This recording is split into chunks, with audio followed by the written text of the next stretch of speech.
Hola, soy la doctora Sonia Flores, cirujana oncóloga del Hospital Regional de Alta Especialidad Materno-Infantil, acá en Monterrey. El tema del que les voy a tratar hoy se llama carcinoma in situ de mama. Como ustedes saben, ocupa dos grandes rubros, es el carcinoma ductal in situ y la neoplasia lobulillar in situ, que engloba lo que se llamaba antes como carcinoma lobulillar in situ y la hiperplasia lobulillar atípica. Vamos a hablar del carcinoma ductal in situ. Estos son todos los aspectos que vamos a tratar el día de hoy y vamos a hablar de la definición. El carcinoma ductal in situ es una enfermedad segmentaria que surge en la unidad ducto-lobulillar terminal de la glándula mamaria. Tiene el potencial de proteger dentro del sistema de conductos hasta los conductos terminales y el pezón, sin invadir el estroma que lo rodea.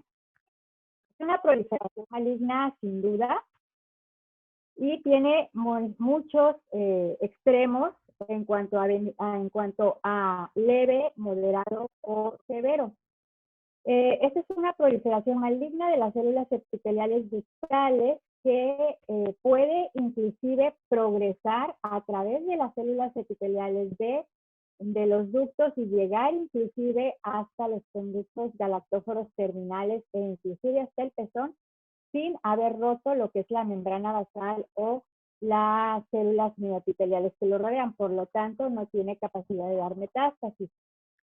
Se considera un precursor, no necesariamente en todos los casos, del carcinoma de mama invasor. ¿Por qué es tan importante este tema? Bueno, pues porque precisamente como lesión preinvasora, el diagnóstico oportuno y el tratamiento adecuado son cruciales para poder prevenir que vaya a progresar a la fase invasora y pues bueno, tener inclusive un potencial letal. Aunque es un término único, realmente se refiere a una enfermedad muy compleja, muy heterogénea en cuanto a extensión, morfología, biología y pronóstico. Esto es en la unidad ductolobulillar terminal de la glándula mamaria. Vamos a recordar un poquito de anatomía y de microscopía de histología. Si ustedes recuerdan, los acinos se juntan donde están las células epiteliales productoras de la leche, se unen para formar lo que es un lobulillo y tiene los conductos terminales intralobulillares. Estos van a continuar, que también están revestidos de este mismo epitelio, y van a continuar para los conductos extralobulillares. ¿Y por qué es importante esto? Pues porque aquí es donde se origina la gran mayoría de los carcinomas de mama. Y el carcinoma ductal in situ, puede progresar y puede avanzar a través del epitelio de estos conductos, ya sea de manera continua o de manera disrupta, inclusive, como les digo, llegar a tener extensiones muy importantes. Aquí tenemos una foto de un acercamiento donde se ven aquí los acinos, que utilizan los conductos intralobulillares, y si ustedes ven en este que está más alejado, vean que se une a diferentes lobulillos. Entonces, por todo este puede avanzar el carcinoma ductal in situ. La epidemiología. Bueno, la mayoría de los casos se diagnostican de manera con la paciente asintomática, es decir, en una mamografía de tamizaje, en una mamografía de detección, y se sabe que de todos los carcinomas de la glándula mamaria, el 20% van a corresponder a neoplasias in situ. Y de todas las muestras quirúrgicas que llegan al patólogo, alrededor del 20 al 25% corresponden a carcinomas ductales in situ. Entonces tenemos la fase invasora, 75-80%, y in situ 20-25%. Aquí, por ejemplo, hemos visto que va en aumento la incidencia del carcinoma ductal in situ, sobre todo a partir de que la mamografía se instituyó como un método de tamizaje. Fíjense, en 1970 teníamos un caso, 1.87 por cada 100.000 habitantes, 100.000 personas, y para, por ejemplo, el año 2005, 32.5 casos por cada 100.000. Si lo vemos aquí en esta gráfica, vemos cómo año con año va en aumento la incidencia del carcinoma ductal in situ. También este carcinoma A mayor edad, mayor incidencia. Si vemos aquí la tasa, se incrementa con la edad. Por ejemplo, en el grupo etario de 40 a 49 años, tenemos 0.6 por cada 1000. Y a partir de los 70 años, 1.3 por cada 1000. Y como lo pueden ver aquí en esta gráfica. Bueno, este porcentaje no lo vemos nosotros en México. Ustedes saben que tenemos un método de detección, pues tal vez no tan adecuado y por lo tanto no se cubre toda la población que debiera. Por ejemplo, en 2020 se reportaron casi 30,000 casos nuevos de cáncer de mama, de los cuales 5 a 7% correspondieron a carcinoma in situ. Depende de la institución, depende de si hay programas nacional. Por ejemplo, en el hospital donde yo trabajo, que es de concentración y que tenemos tamizaje, vemos, por ejemplo, en el 2020 vimos alrededor de 350 nuevos casos, de los cuales el 7% correspondieron a carcinomas ductales in situ. Hasta el 90% se van a diagnosticar por una mamografía de tamizaje en una paciente asintomática, generalmente como microcalcificaciones. Alrededor de un 3%, una masa palpable, pequeña, o cambios en el pezón como secreción o inclusive enfermedad de Payet. Y alrededor del 5% de manera incidental en biopsias por alguna otra cosa. Esto, bueno, nada más es para mostrarles que lo que se llama familia de neoplasia de la mama puede ser de bajo grado, y generalmente ahí encontramos los carcinomas ductales in situ de bajo grado, intermedio, generalmente son receptores de estrógenos positivos, y tenemos por el otro lado las neoplasias de alto grado, donde encontramos que van a tener sobreexpresión del HER2, van a ser inclusive basal-like, y ahí vamos a encontrar pues carcinomas ductales in situ de alto grado. Tienen comportamiento biológico, estructural totalmente diferente. ¿Cómo son las características radiológicas? Pues como ya les dije, la mayoría son detectadas en estudios de mamografía. Entonces vamos a ver microcalcificaciones en la gran mayoría de los casos. Es un procedimiento diagnóstico muy sensible para el carcinoma ductal in situ. Por cada 1.300 mamografías de tamizaje se detecta aproximadamente un carcinoma ductal in situ, que se corrobora mediante biopsia con aguja gruesa. Las microcalcificaciones por sí solas son los indicadores mamográficos más fiables del carcinoma ductal in situ, sobre todo en mujeres premenopáusicas menores de 50 años. Pero en mujeres mayores podemos encontrar distorsiones de la arquitectura por los cambios que ocurren en la densidad mamaria. Estos son algunos ejemplos. Aquí tenemos, estoy señalando un hallazgo de un grupo de microcalcificaciones. Aquí que la biopsia nos reporta un carcinoma ductal in situ de alto grado. Aquí tenemos una presentación como nódulo. Y acá inclusive, que es raro, no es frecuente, pero cuando están pleomórficas y agrupadas las micros, se puede ver inclusive en el ultrasonido. ¿Tiene algún papel la resonancia magnética en el estudio, en el abordaje diagnóstico del carcinoma ductal in situ? Pues bueno, ustedes saben que la mayor sensibilidad de la resonancia magnética es para el invasor, hasta un 98% altamente sensible. Para el in situ es menos, alrededor del 60-80%, inclusive en los carcinomas ductales in situ de bajo grado puede no detectarlo. Pero los de alto grado, sobre todo, y cuando hay multicentricidad, sí los detecta por la mayor vascularidad, inclusive en lesiones que no están calcificadas, también los puede detectar, también nos puede ayudar para saber si hay multifocalidad o multicentral o que sea multicéntrico. También nos puede ayudar a descartar o confirmar lesión contralateral sincrónica, un tumor oculto en mamas densas también es útil, y por supuesto su gran utilidad en mujeres con BRCA mutado para detectar algún carcinoma oculto en la glándula mamaria. Lo utilizamos también para evaluar la extensión de la enfermedad, sobre todo cuando vamos a hacer un tratamiento conservador. En cuanto a las características morfológicas, el carcinoma ductal in situ es una enfermedad unifocal generalmente. Es decir, si tiene extensiones importantes, puede llegar a tener, como les menciono, de manera disruptiva, pero se trata de la misma lesión. Puede en un solo sistema de conductos, pero tener la capacidad de llegar, como les mencioné en las fotos que vimos de microscopía, diferentes lóbulos. La membrana basal y la capa de células miopiteliales están íntegras y el patólogo pues tiene todos estos inmunomarcadores para poderlo demostrar. Es una enfermedad heterogénea no solo biológica y genéticamente, sino también morfológicamente. Entonces, cuando nosotros tenemos un diagnóstico de este tipo, ¿qué es lo que necesitamos que el patólogo nos informe?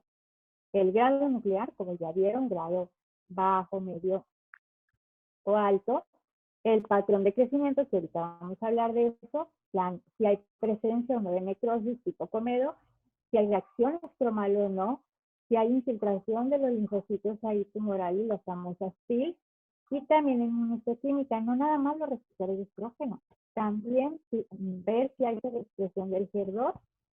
Por supuesto, el tamaño no lo puede ver si se ve en una laminilla, ahí lo puede medir, o si son varias laminillas, nos tiene que reportar la cantidad de laminillas estudiadas y cuántas hay carcinoma in situ. Y por supuesto, los márgenes. Entonces, el grado nuclear lo va a reportar como bajo, como intermedio o como alto, con comedo o no. El patrón de crecimiento son los más frecuentes, filiforme, papilar, micropapilar, sólido, y se asocia también si hay comedo o no.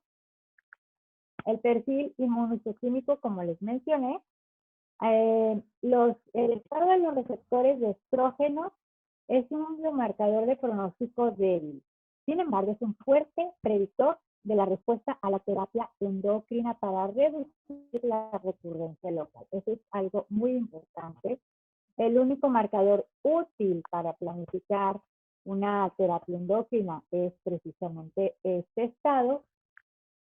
Y algo muy importante, es recomendable que la inmunohistoquímica se realice en la pieza quirúrgica, no en la biopsia con la aguja de corte, sobre todo si hay sospecha de que pudiera tener alguna microinvasor o un invasor oculto.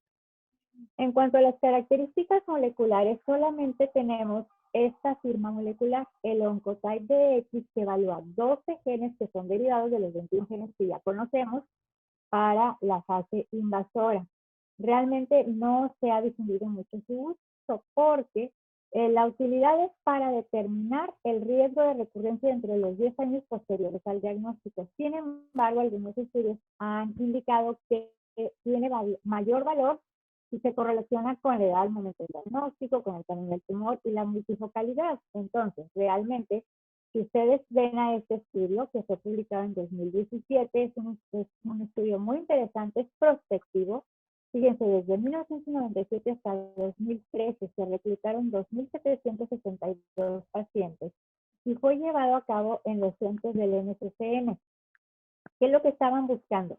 Lo que estaban buscando es encontrar factores para poder establecer riesgos de recurrencia y poder ponerlo, y lo dividieron en 3, bajo, intermedio y alto. ¿Y qué utilizaron? Simple y sencillamente el valor de los receptores de estrógeno, si había presencia o no de comedo, y la edad al diagnóstico, si eran mayores o menores de 50 años.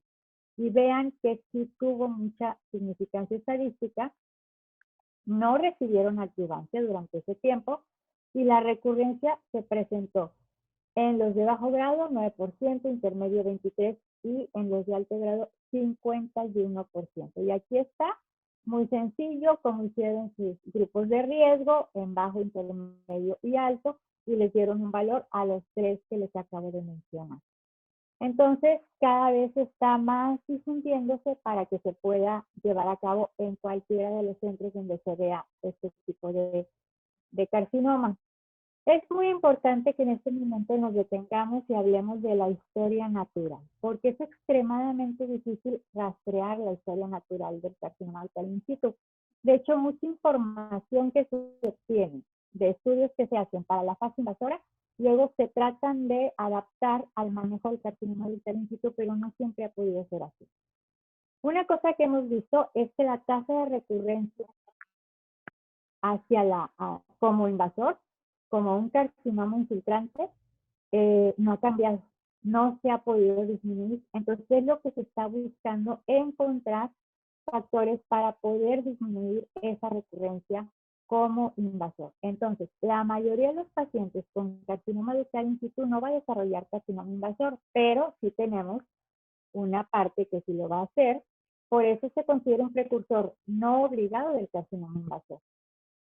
Un estudio que se hizo de seguimiento a largo plazo, en una revisión sistemática y metaanálisis, encontró que la tasa de recurrencia local es del 40% a 15 años.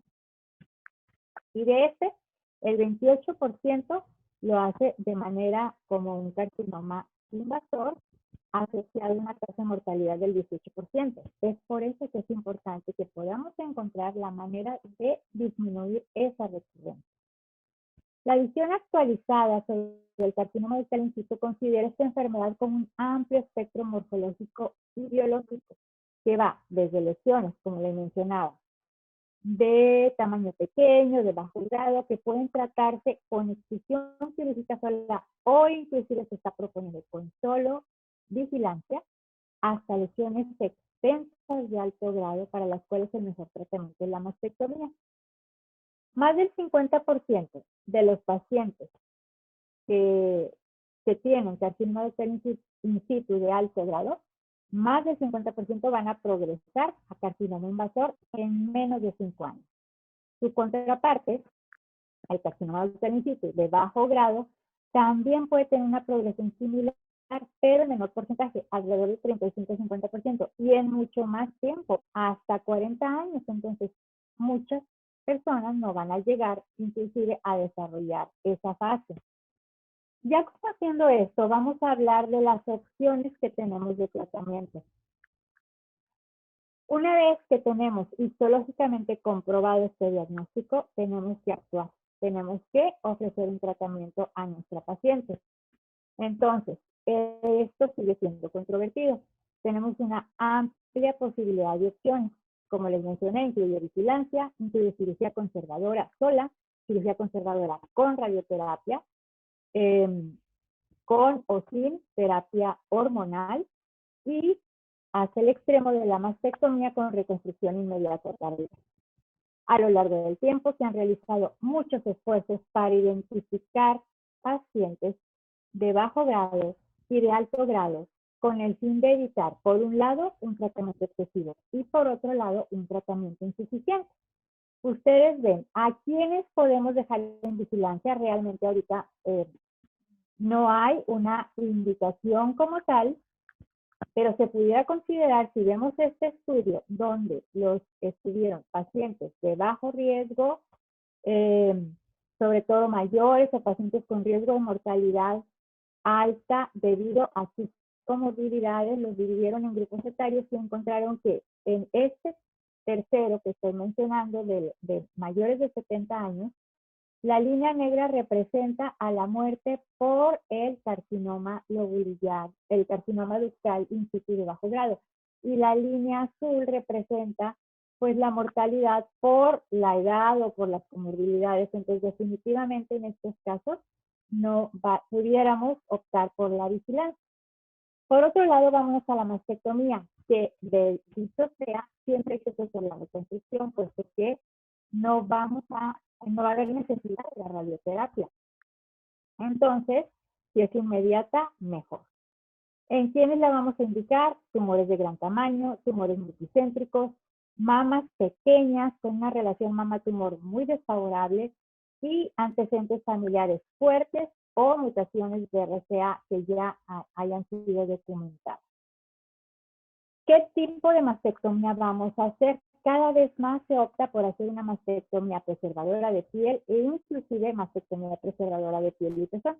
Aquí les traigo este estudio donde revisaron 4 publicaciones donde a las pacientes con carcinoma ductal in situ les sometieron a mastectomía y preservadora de piel 4 de ellos y preservadora de piel y pezón los otros 4, con un seguimiento mínimo de 65 meses y hasta 143 meses, con muy buen seguimiento, y donde se demostró una recurrencia local desde un 1.5 hasta de 11, pero en promedio fueron entre 5 y 6%, que es bastante aceptable, y sobre todo se valoró los factores de riesgo para esa recurrencia. Se encontró que era el grado alto, que era un margen cercano, que era una edad menor a 50 años, y el autor de esta revisión encontró también que los subtipos que eran receptores hormonales negativos de sobreexpresión de HER2 también fueron factores de riesgo. También se analizó en los 4 que se realizó la preservación del pezón, la recurrencia al pezón, que fue en promedio 3%, y encontró 2 factores de recurrencia. Uno es que fueran de alto grado y otro es que tuviera el subtipo de receptores hormonales negativos y sobreexpresión de HER2. Entonces, el autor concluye que la incidencia de recurrencia tanto local como en el pezón es aceptable durante esta evaluación de un seguimiento a largo plazo. Por lo tanto, sugiere que como opción la mastectomía preservadora de piel y pezón en este tipo de pacientes con carcinoma ductal in situ que vayan a someterse a mastectomía, siempre y cuando en el operatorio nos reporten la biopsia detrás del pezón negativa, y que sería bueno conocer el subtipo para valorar como factor de riesgo de recurrencia ahí en el pezón.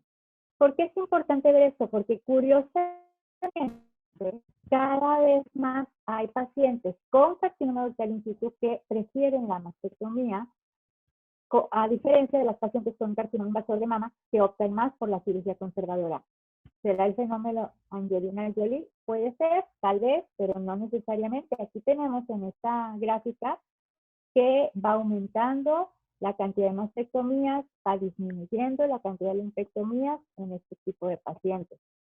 ¿Quiénes son las que lo felicitan más? Las pacientes jóvenes. Vean aquí, el azul son las pacientes jóvenes, y mientras más pasa el tiempo, son más el número de pacientes. Y otra cosa muy interesante que me encontré es que la mastectomía reductora de riesgo contralateral es más solicitada recientemente y también por este grupo etario. Pero vean, no nada más ellas, todos los pacientes lo están solicitando. Tal vez piensan que una falsa idea de que aumenta la protección, pero vamos a ver este estudio que se llevó a cabo y que se publicó en 2017, donde se valoraron pacientes jóvenes que fueron con carcinoma ductal, con diagnóstico de carcinoma ductal in situ, que se sometieron a mastectomía. Vean, un grupo fue pacientes que se sometieron a cirugía conservadora sola, otro cirugía conservadora más radioterapia, otro mastectomía y otro mastectomía con mastectomía reductora de riesgo contralateral. En ninguno hubo ventaja significativa, solamente, por supuesto, como era de esperarse, al comparar la tumorectomía sola con la tumorectomía más radioterapia, por supuesto que hubo mayor recurrencia en la tumorectomía sola, pero no disminuyó la recurrencia en los pacientes con mastectomía ni en aquellas que se hicieron mastectomía contralateral también. Y esto estamos hablando de la supervivencia general en estos pacientes jóvenes. Entonces, tanto los médicos tratantes como los pacientes deben de conocer esta información para tomar una decisión informada. Y aquí tenemos que cuando el médico tiene que reintervenir, el cirujano tiene que reintervenir a la paciente por márgenes positivos o por alguna indicación, sobre todo eso, ¿por qué decide hacer la mastectomía en una segunda cirugía? Ya sea por edad, porque es una paciente joven, o por el tamaño de la lesión, de la extensión del carcinoma ductal in situ. Fueron los 2 factores que los llevaron a realizar mejor la mastectomía. Vamos a hablar ahora de la otra opción, cirugía conservadora, sola o con radioterapia postoperatoria. Parece ser un tratamiento eficaz la tumorectomía sola, pero no es suficiente para el carcinoma ductal in situ. La evidencia demostró que inclusive en los pacientes con bajo grado hubo recurrencia, inclusive en aquellos de alto grado, con tumores pequeños, con márgenes bastante buenos de más de 3 milímetros, hubo recurrencia. Entonces, la radioterapia adyuvante tiene un gran impacto en reducir alrededor del 50% el riesgo de recurrencia en la misma mama, sobre todo para recurrencia de carcinoma invasor, a 10 años y a 15 años de seguimiento comparado con la cirugía sola.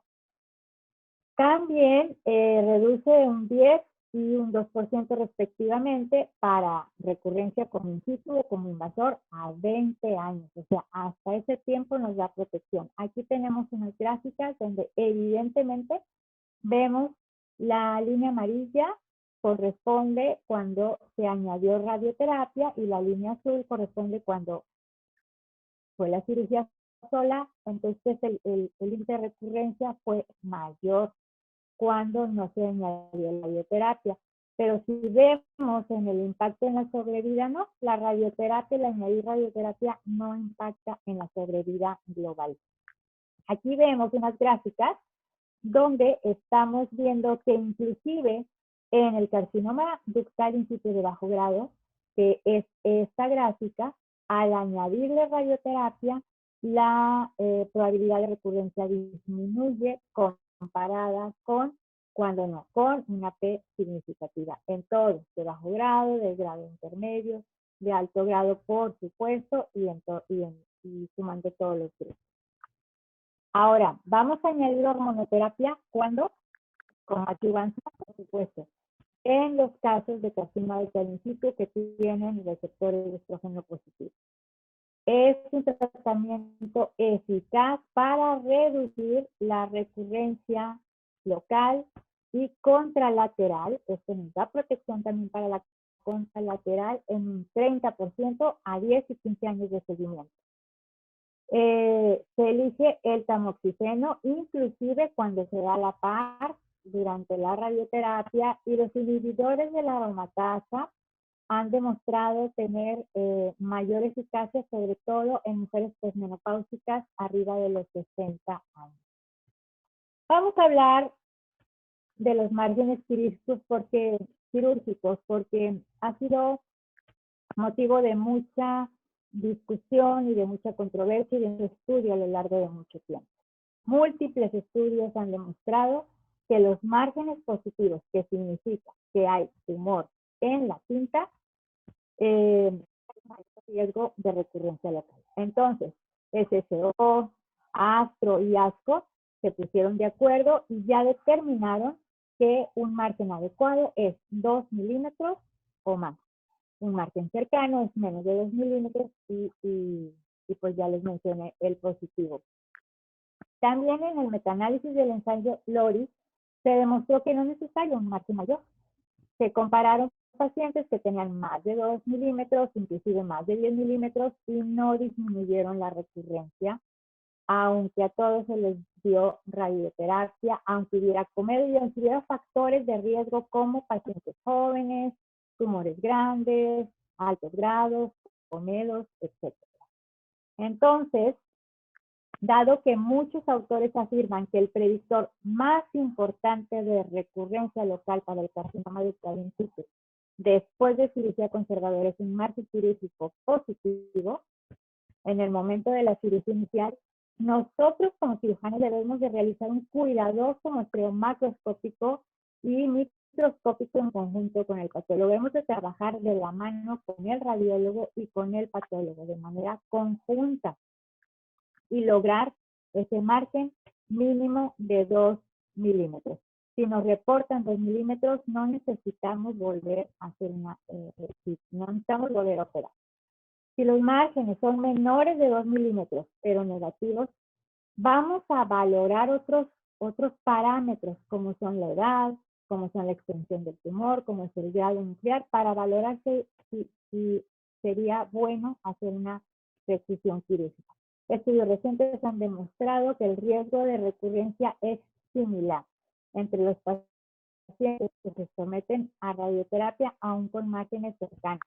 Y aquí tenemos, bueno, pues estos artículos que son de lo que les acabo de mencionar, que hablan sobre los márgenes. ¿Qué tenemos que hacer nosotros en el quirófano?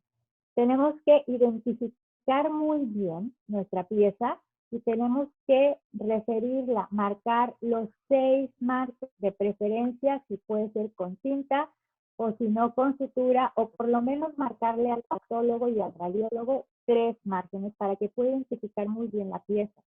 Si es lesión no palpable, tenemos que tomar un control radiológico y asegurarnos de hacer la excisión tanto radiológica como patológica de las microcalcificaciones. Y si fue por microcalcificaciones extensas, tenemos que tomarle una mamografía después a la paciente para asegurarnos de que fueron extinguidas todas. Entonces, el margen es importante y para en cuanto a la recurrencia, y aquí tenemos esta gráfica, les voy a mencionar esta de la derecha, donde la línea negra se refiere a los márgenes positivos.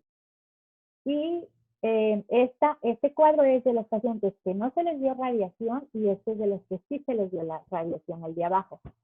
Entonces, el rojo es los que estuvieron cercanos, menos de 2 milímetros, el amarillo es más de 2 milímetros y el azul es hasta 10 milímetros. Entonces, recibieron radioterapia y tuvieron, pues por supuesto, menor, ellos no recibieron radioterapia y aún así tuvieron menor recurrencia comparado con los que tenían el margen positivo. Pero vean acá, cuando sí se dio la radioterapia postoperatoria, todos, inclusive el margen cercano, tuvieron el mismo control con la radioterapia, solamente los que tenían el margen positivo, pues fue mayor la recurrencia. Nosotros en el consenso, ¿qué les recomendamos? En el consenso que tuvimos en Colima en 2019, que ya vamos a tener el próximo este año. Bueno, en el carcinoma ductal in situ, si vamos a hacer cirugía conservadora, vamos a dar radioterapia postoperatoria y ¿cuándo podemos considerar no dar radioterapia? Bueno, en casos muy seleccionados que cumplan todos estos criterios, todos, que el margen sea por lo menos de 2 milímetros, que sea bajo grado, que el tamaño de la lesión sea menor a 2 centímetros, que la edad de la paciente sea mayor a 40 años y que haya sido detectado por TANITA. Y se va a añadir o no terapia endocrina de acuerdo al estado del receptor de estrógeno. Ahora vamos a hablar del ganglio centinela. ¿Tiene algún lugar en el carcinoma ductal in situ? Por supuesto. Sabemos que no, dijimos que no da metástasis, entonces en teoría no deberíamos de hacerlo, pero ¿en qué casos sí está indicado? El Memorial hizo una revisión de 470 casos de carcinoma ductal in situ puro y encontró hasta un 9% de ganglios centinelas positivos. Entonces, las guías actuales nos dicen dónde debemos hacer cuando hacemos mastectomía. ¿Por qué? Porque cuando hacemos mastectomía son lesiones grandes, multicéntricos, palpables, de alto grado, etcétera. Y porque vamos a remover, a resecar todo el tejido mamario, y si llegamos a tener algún invasor oculto y microinvasor, ya no vamos a poder hacer el ganglio centinela y nos tendremos que ir directo hacia la disección axilar con una probabilidad muy baja de encontrar metástasis axilar. También en tumores de alto grado y de gran tamaño, mayores a 5 centímetros, en enfermedad multicéntrica y en un tumor diagnosticado con sospecha de invasor y que la biopsia nos reportó un in situ, entonces también lo debemos de hacer ahí. Y cuando la tumorectomía nos compromete el drenaje linfático futuro, sobre todo cuando están localizados en la prolongación axilar de la mama. Les quiero hablar de esta colaboración de estos 4 estudios, Loris, Lord, Comet y Loretta, que ellos, ¿qué están buscando? Están analizando el carcinoma ductal in situ de bajo grado para encontrar factores que nos permitan con seguridad no intervenir quirúrgicamente a estos pacientes y dejarlos solos en vigilancia. Entonces está muy interesante esta cooperación de Reino Unido, Estados Unidos, Japón, y vamos a tener los resultados con respecto a eso. Ahora les quiero hablar de la neoplasia lobular in situ. Como les dije, ya cambió, ya no es carcinoma lobular in situ, inclusive ya salió del PNM, ya no es PI, y se considera un factor de riesgo para carcinoma de mama. El riesgo relativo de carcinoma invasor después de un diagnóstico de una neoplasia lobular in situ clásica es aproximadamente de 9 a 10 veces mayor que el resto de la población. Y es alto, es un marcador, es un factor de riesgo. Insisto en que sea clásica. Cuando es diagnosticada en una biopsia por aguja gruesa, con imágenes y hallazgos que concuerdan la patología con la imagen, no es necesario hacer excisión quirúrgica, tampoco, por supuesto, no hay necesidad de ver estado de márgenes.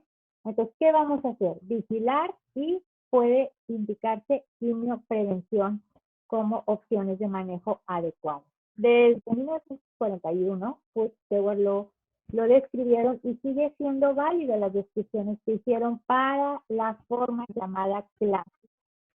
Esta forma generalmente es positiva para receptores de estrógenos y progesterona y negativa para la sobreexpresión de HER2.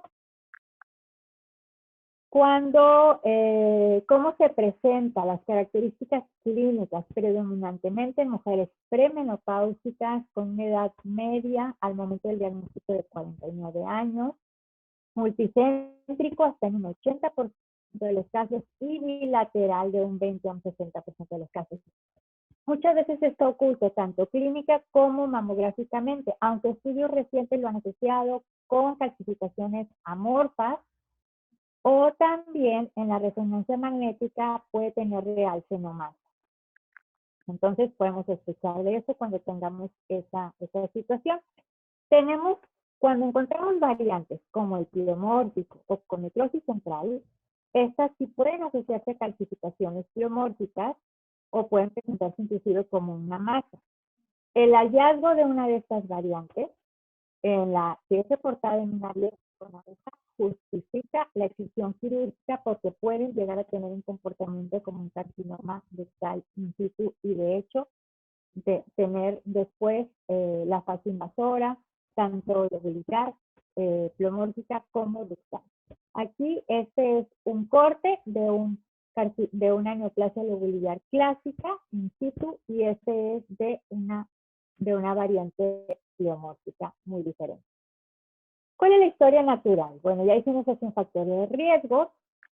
Estudios de seguimiento a largo plazo indican mayor incidencia de cáncer en la mama donde se encuentra y también en la mama contralateral.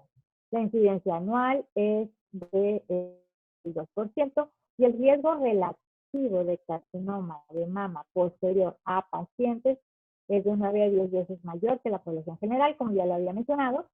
Y cuando encontramos hiperplasia lobular atípica de 3 a 5 veces. Bueno, pues aquí termino mi plática y les dejo la presentación. Si tienen alguna duda, pueden contactarme en este correo. Estoy a sus órdenes y les deseo todo el éxito del mundo.